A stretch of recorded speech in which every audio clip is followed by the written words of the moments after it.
जय बलदेवजू जय हनुमान। आज आम से पंचम सोपान रामचरित्र मानसर पंचम सोपान बा पंचम अध्याय गोस्वामी तुलसीदास कृत श्री रामचरित्र मानसर पंचम सोपान आज आम आरंभ करवा।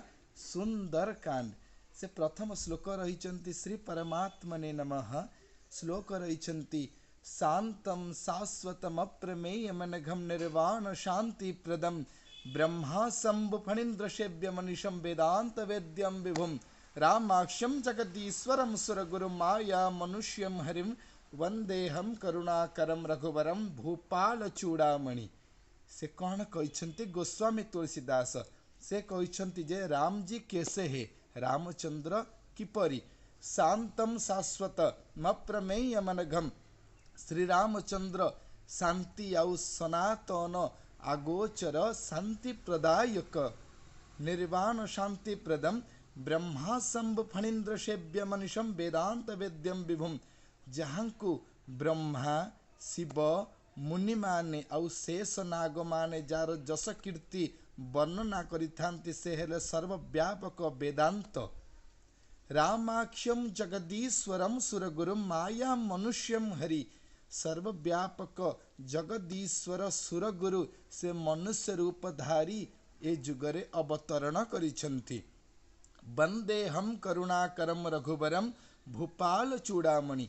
सेई भगवान करुणाकर गुण निधान मु तांकर जस कीर्ति वर्णना करी तांक चरण रे मु नमस्कार करुछि। तापर गोस्वामी तुलसीदास कहते स्वयं मनरे भाविकी कहते नान्या स्पृहा रघुपते हृदये स्मदीये सत्यम वदामि च बबानखिलांतरात्मा भक्तिम प्रयुष्य रघकंगव निर्भरा में कामादि दोष रहितम कुरु मानसम च। से कहते जे नान्या स्पृहा मो मनरे कौनसी इच्छा नहीं प्रभु।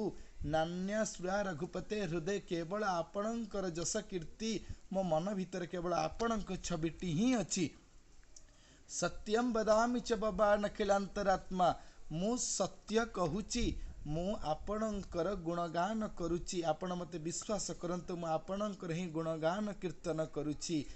भक्तिम प्रयुष्य रघकंगव निर्भरा में मोर कौनसी इच्छा नहीं केवल मु भक्ति निर्भर करे मु आपण को भक्ति करुची। आपण मते भक्ति प्रदान करंतु।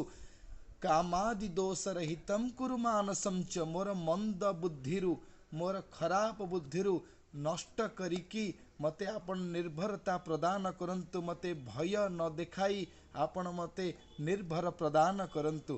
तापर से सुंदर भाव रे रामचंद्र गुण कीर्तन करि साइला परे हनुमंत महाराजंकर मध्य गुण कीर्तन करिसेंती। ता परवर्ती भिडियो रे आमे श्रवण करिबा। तेणु आपण प्रत्येक दिन रामचरित्र मानसर पंचम सोपान सुंदर कांड आपण श्रवण करंतु। हनुमान चालीसा पाठ करंतु।